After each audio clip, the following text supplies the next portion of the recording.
তুমি Stuart Broad, James অ্যান্ডারসনের মতো অভিজ্ঞ পেস বোলাররা ইংল্যান্ড দলের হয়ে খেলবে প্রথম টেস্ট হয়তো, অন্যদিকে বাংলাদেশে একেবারে আনকুরা কাউকেই হয়তো আমাদের মুস্তাফিজ রহমানকে থাকছে না, সেক্ষেত্রে বিসিবির নজর কিন্তু নতুনদের উপর, এবং সম্প্রতি ওয়ালশ আসাতে তিনি আসলে নতুনদের ভালো করে দেখেছেন। এই কারণে আমরা আসলে টেস্টের সম্ভাব্য 4 জন ক্রিকেটারকে নিয়ে একটু কথা বলতে চাই। শুরুতে একজন অটোমেটিক চয়েস আছেন, এর মধ্যে আমরা রিপোর্টে দেখছিলাম মুমিনুল হকের কথা, যিনি 17 ম্যাচ খেলে এর মধ্যে বাংলাদেশের টেস্টের 3 নম্বর জায়গাটা একদম পোক্ত করেছেন। 30 ইনিংসে তার রান 1456, গড় 56.00, 59টি, সেঞ্চুরি 4টি, সেরা 181। বাংলাদেশের ব্যাটসম্যানদের মধ্যে সবচেয়ে বেশি গড় তার।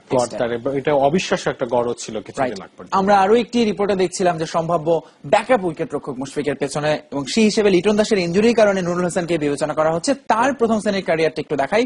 49টি ম্যাচ খেলেছেন, 2425 রান, গড় 41.81, 13টি 50, 5টি সেঞ্চুরি, তার সেরা 182 এবং সেটি নট আউট, মানে তিনি অনেক লম্বা ইনিংস খেলতে পারেন। কিপিংটা যদি একটু দেখি, 118টি ক্যাচ নিয়েছেন এবং 19টি স্টাম্পিং করেছেন। চলমান জাতীয় লিগেও তার একটা সেঞ্চুরি আছে, এবং এই সময় বোধহয় দেশের অন্যতম সেরা উইকেট রক্ষক বলা হয় তাকে।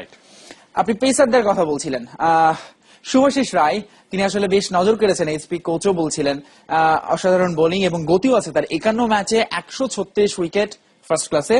সেরা হচ্ছে ইনিংস, সেরা হচ্ছে 18 রানে 5 উইকেট, ম্যাচ সেরা 49 রানে 7 উইকেট, গড় 28.27 এবং ইকোনমি 3.07। এই হচ্ছে শুভাশিস রায়ের ক্যারিয়ার, যা তাকে ইকোনমিটা নিশ্চয়ই বিবেচনায় অনেকটা এগিয়ে রাখে।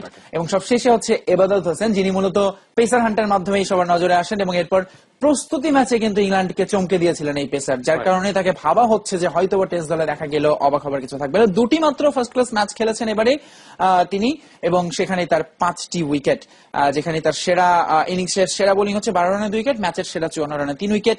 তার গড়টাও কিন্তু মাত্র 2 ম্যাচেই সুন্দর গড়, 28.80 এবং ইকোনমি 3.00। এবারকার জাতীয় লিগেই প্রথমবারের মতো ইবাদতের পারফরমেন্স দেখছে।